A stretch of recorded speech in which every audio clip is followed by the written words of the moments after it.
So in this video I will just show you a sample application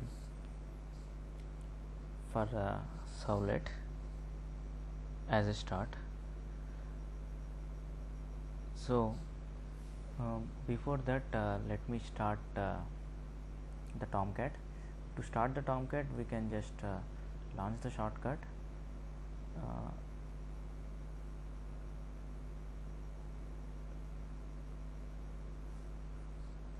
Tomcat shortcut.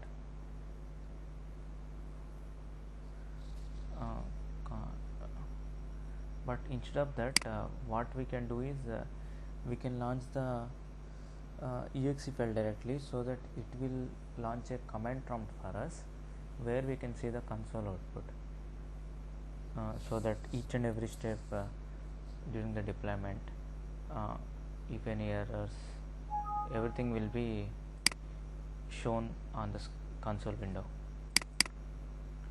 So see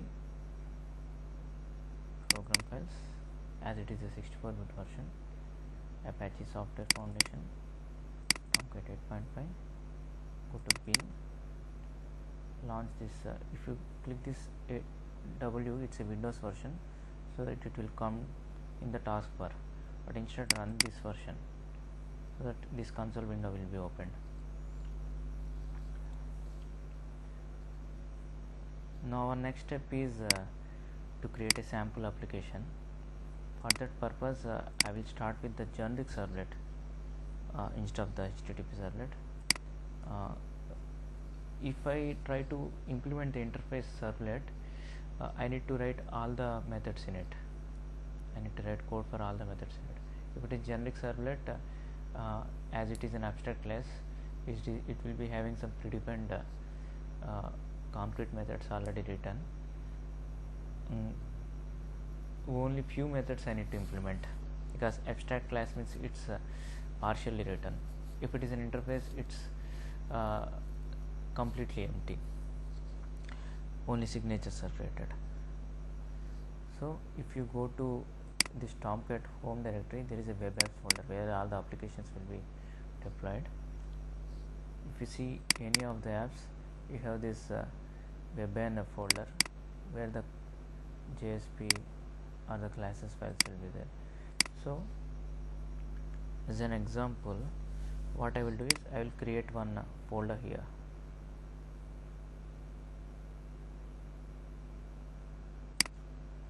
Let's say the name is data.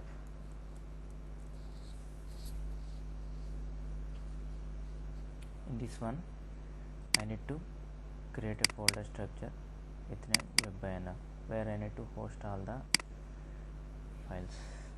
So let me copy from one of the existing samples, data. Let me remove this JSP.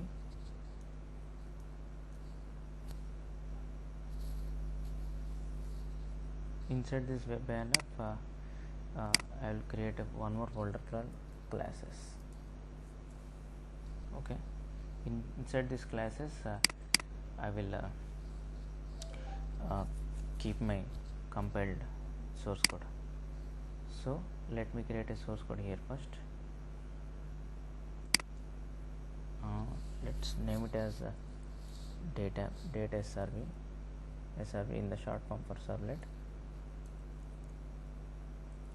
Java. Let me edit this.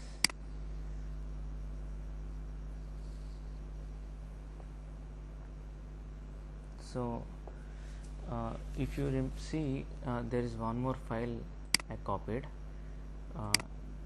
This is a web.xml. This is also called as a servlet configuration file, where we will provide all the details, all the servlet web resource related source files, .java, .compiled files, .class, all these details will be specified in this configuration file XML. So whenever the Tomcat server application server reads this XML file for configurations, and it will load that particular app. So, and this folder date app, the web application folder is also referred to as staging directory. So let me create a sample source code. Just I will just display some message, nothing more than that. But before that I need to import some files.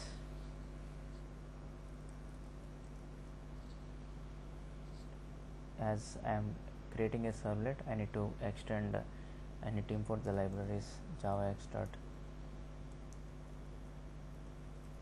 servlet dot star, so it will load all the classes. And one more thing is I want to create some strings, so that's why I will import star also, input strings. And I need to use date function, so that's why, as it is part of utilities, I will import that also.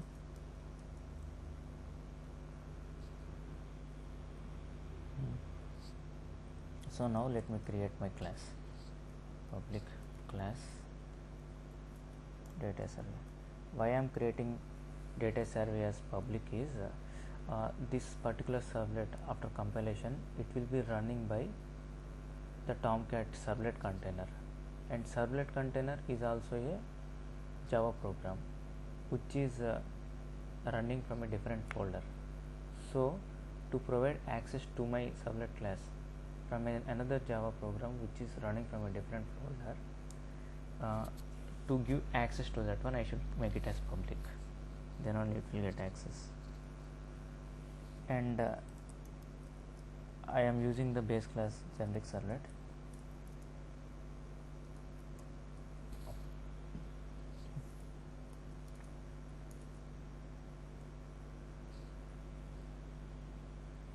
And as it is abstract class, not an interface, I need to extend only those methods, write concrete methods to only those method signatures for which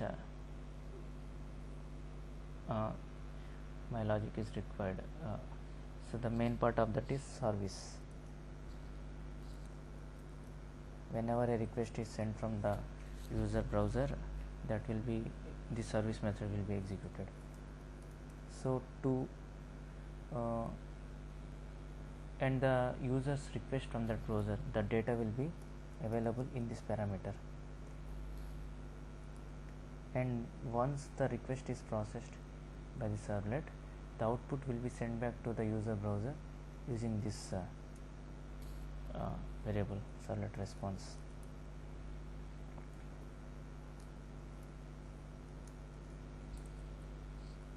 And I need to handle some exceptions also. As it is a basic example, I will throw those exceptions.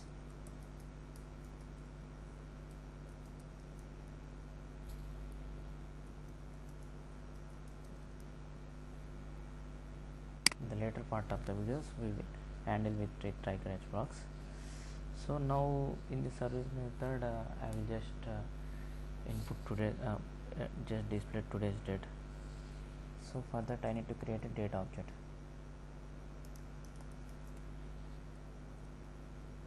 A data object is created.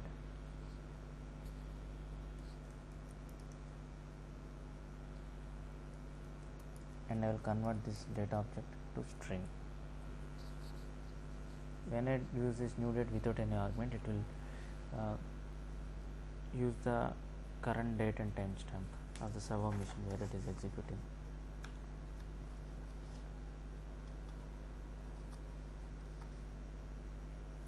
Now the data object is created and it is converted to string also. Now my next task is to send this date string output to the user's browser, which means how that user's data is passed to the user's browser is with the help of this response object, servlet response object. So I will send the data through this response object. So for that I need to set the type of data I am going to send from this response object. That one I can set with response object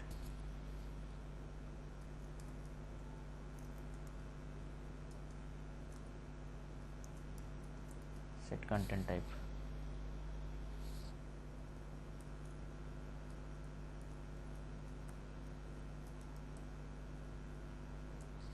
Text or HTML. Now from this response object I need to get a output stream which is called as a print writer. So that one I can access with response.getWriter method, which will return me a output stream which is of type print writer. Let me give the variable as pw. Now I have access to this output stream. I can simply use this with println function.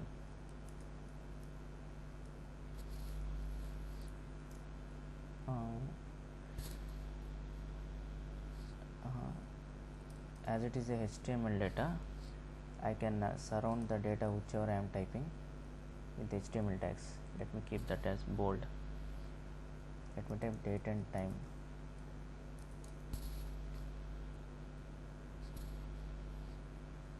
I will append that with the the data which we created, and at the end of it I will keep it in the bold so that everything is surrounded with the bold characters.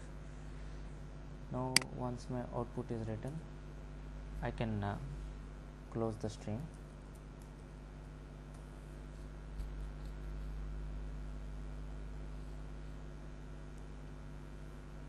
and one more thing, I will write the same output using system.out.println.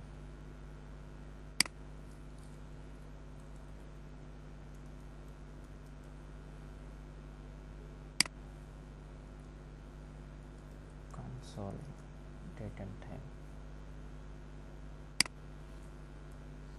Let me write like this so that I will show you the difference between system.out.println and pw.println. Now this servlet is created.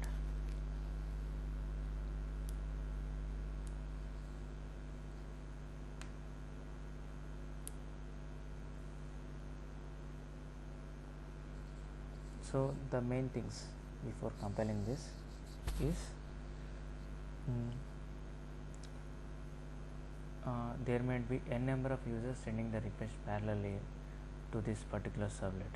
For every request coming to this servlet, the container creates one set of request and response objects and passes these objects to the servlet. So for every request, the service method will be running parallelly, and this request method, this service request, it's not service actually, servlet. This servlet request is part of the package, this one. Even the servlet response is part of this package, so that's why I imported this.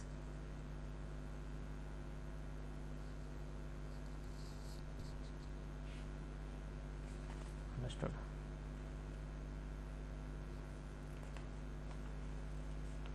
So now I need to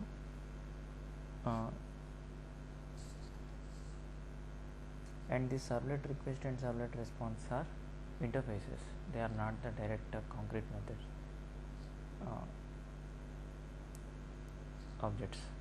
As why I am using interfaces is these interfaces are defined in the servlet specification.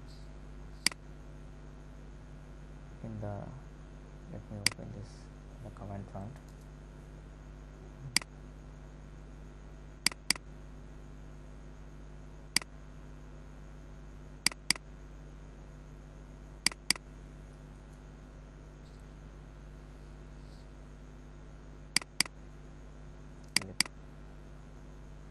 Servlet API concept. This is the specification provided. To open those set of classes, let me install 7-zip.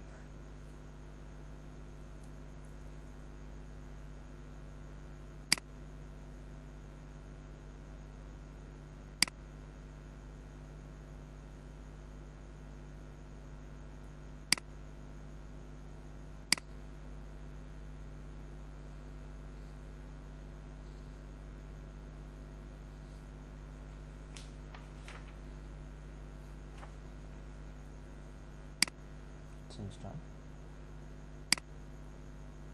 Now if I open this 7zip, it's 7zip. You can see the classes in this JavaX servlet class, servlet. All these are interfaces, the classes. The implementations will be provided in this Catalina.ser.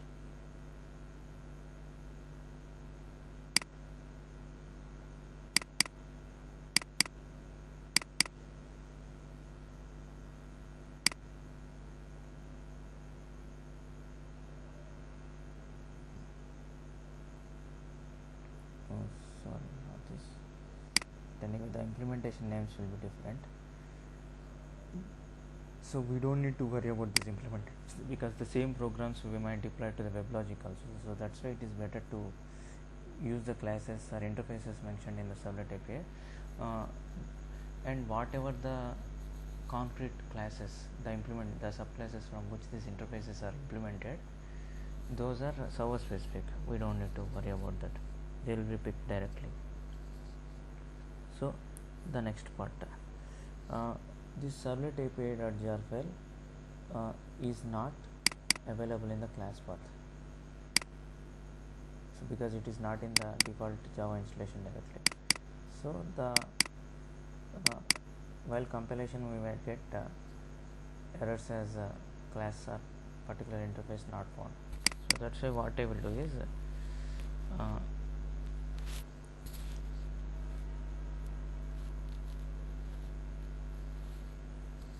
I will copy this file path, hold shift and click on servlet API.jar, copy as path, click on properties, advanced settings, environment variables, new, create a variable called class path and copy this file. Don't need to mention the codes, you can remove them.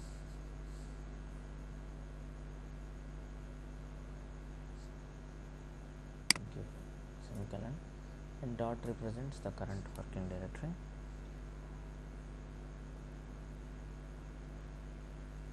Now we need to compile this.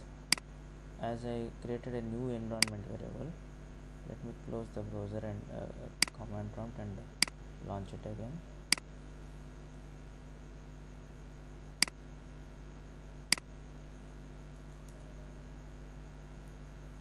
Echo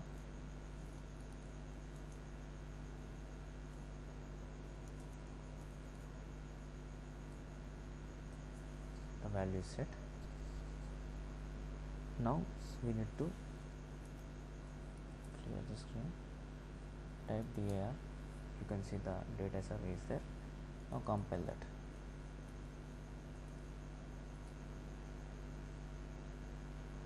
Got some error. Oh, it's smallest. The package's name will be maximum as the convention will be small letters.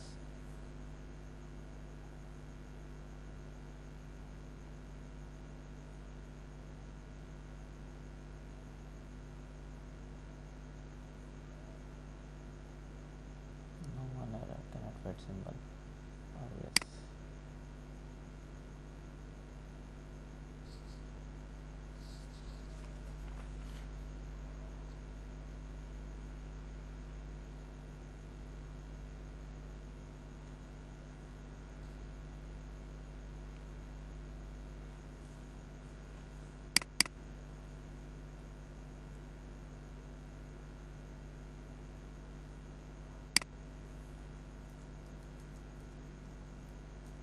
Let's go to the servlet response documentation and see what is the exact method. Get writer, it's correct only. It's part of java.io.print writer, the return output object. Oh sorry, it's a spelling mistake.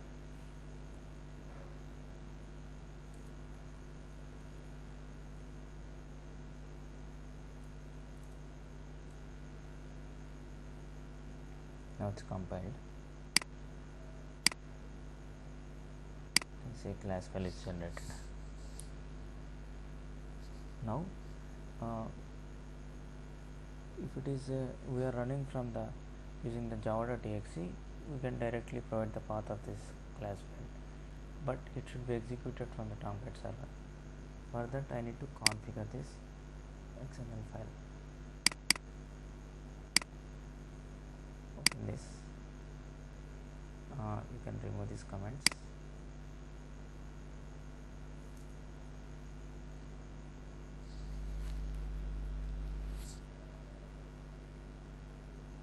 These also you can remove because ours is very simple app.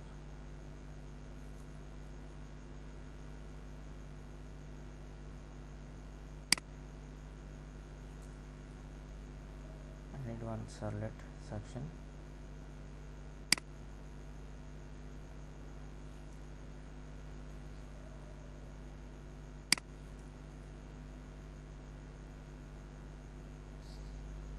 And one servlet mapping is enough. And remove the remaining parts.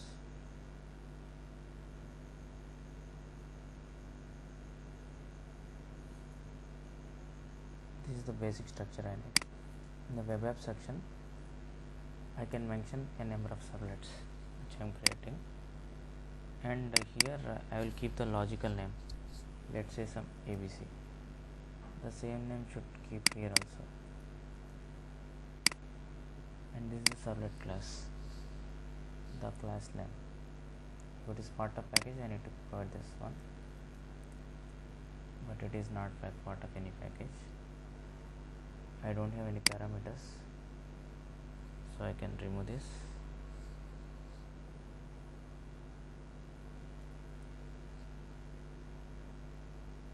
One mapping is enough because it is only one servlet.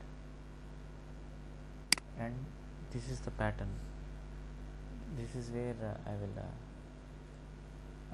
send the URL.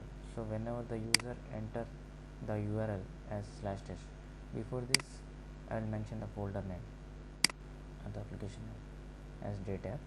After dateapp I will mention this URL test, and when user enters /test, it will check the servlet name here as ABC.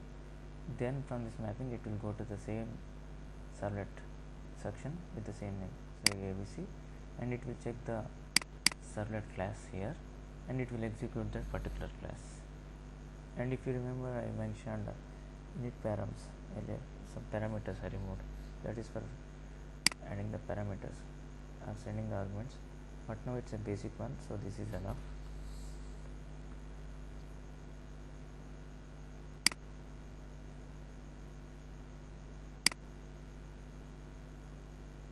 If you observe,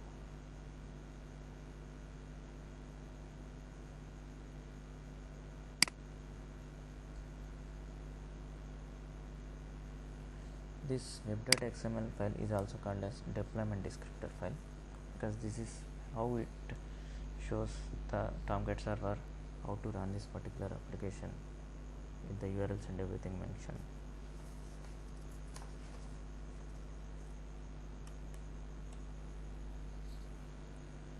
Now let's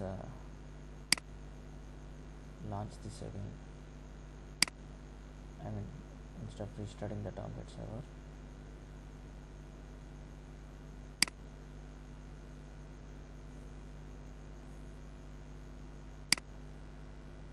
see program files, Apache zone formation, Tomcat, pin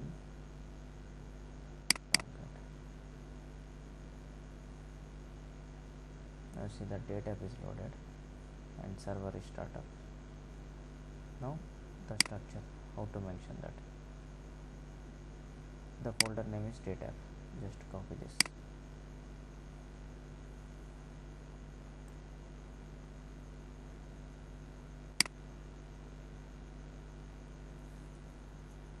HTTP localhost 8080 after the / dateapp. When you enter that, it doesn't have any resource because this is just an application app. In this one, if you go to the web.inf, I mentioned it in the configuration file as /test. Enter that here, test part. It had run that particular class and it shown the output. And what you have observed, if you see the console here, if you see the output console date and time, so whichever I wrote in the code with the system.out.println will be printed on this console, and whichever output I am passing as part of this response object println print writer, that will be displayed on this web page. Oh, I kept /p here like this, so I need to keep this one and then to compile again.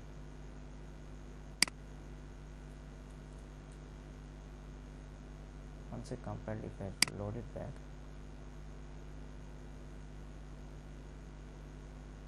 next time when I send the request,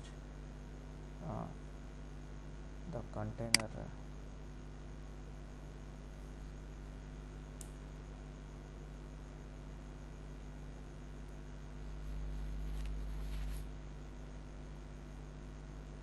let me open in another tab.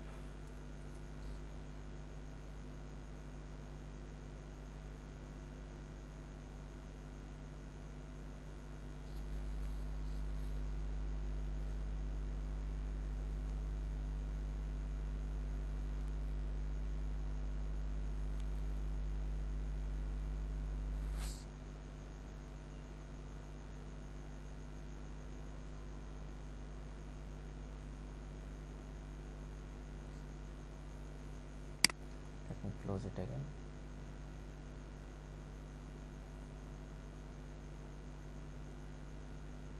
And run again, because there is some problem with the Tomcat server, because it should load automatically whenever there is, it should reload the tab automatically whenever we run that.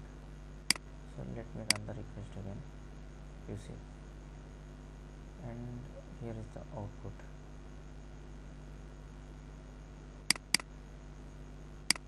When I refresh it again that output will come here, right? For every request, that service method is getting run. Understood? If it is a system.out.println, it will print it here. For the print writer, it will print here on the rest web page. So what is the flow? When I send the request, that request will be sent to the Tomcat server, and when I load the staging directory data, here it will check for the web.inf folder, and for this deployment descriptor file web.xml. Once it open the web.xml, it will see in this URL /test. Here it is there, and it will pick the servlet name here, and with this servlet name it will go to the servlet section and fetch the particular servlet class, and that particular servlet class from the class section it will run it directly. So second time when a request is sent again, it will check the timestamp of it. If the class is replaced, it will create a new object for that servlet and it will run again. That dot class file is not modified, it will use the existing object only and run that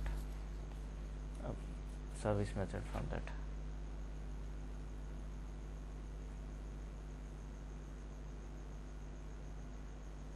So if you want to manually reload this particular application, what you can do is go to this Tomcat console, go to the manager app,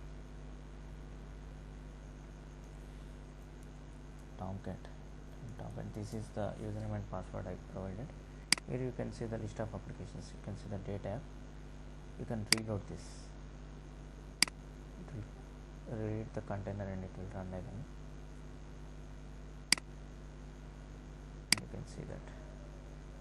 when I send the request again, that output is generated. You can see the time changes, it is dynamic, it's not a static web page.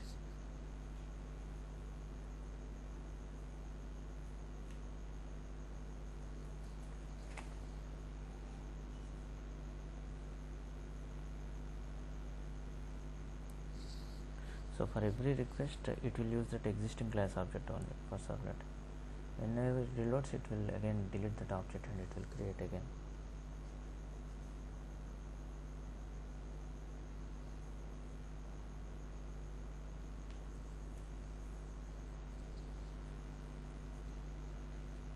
So this is a basic example for that one. And one more concept I want to tell is here I have created a servlet based on extending from the generic servlet, but generally to be more specific for creating web pages, we need to use HTTP servlet request interface instead of this generic servlet. HTTP servlet. Similarly, for generic servlet we have servlet request and servlet response servlets. For HTTP servlet we have HTTP servlet request and HTTP servlet response interfaces. These are mainly specific for this HTTP protocols.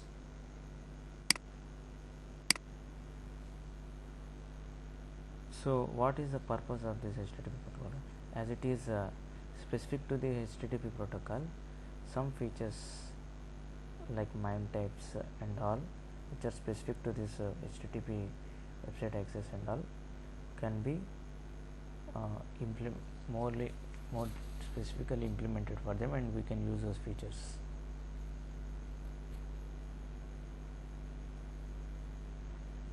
Understood? So this HTTP is specific to this HTML because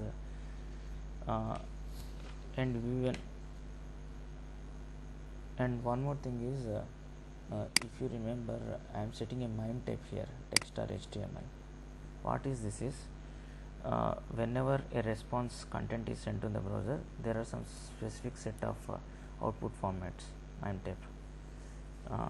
So these also called as multiple internet mail extensions.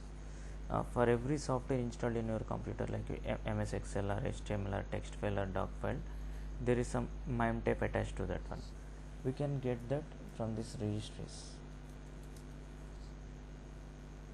If you go to registries, this HKS here, you can see that particular extension. If it is .html, for that extension you can see the content type is text or HTML. Similarly, .xls or Excel sheet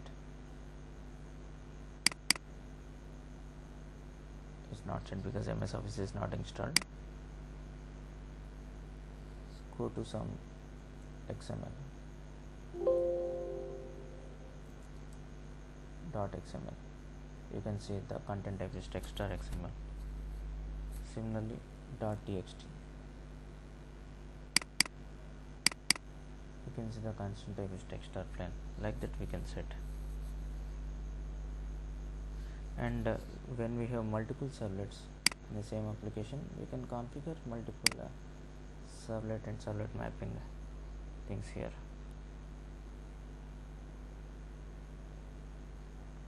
So in the next video I will show you how to create multiple servlets as an example. Thanks.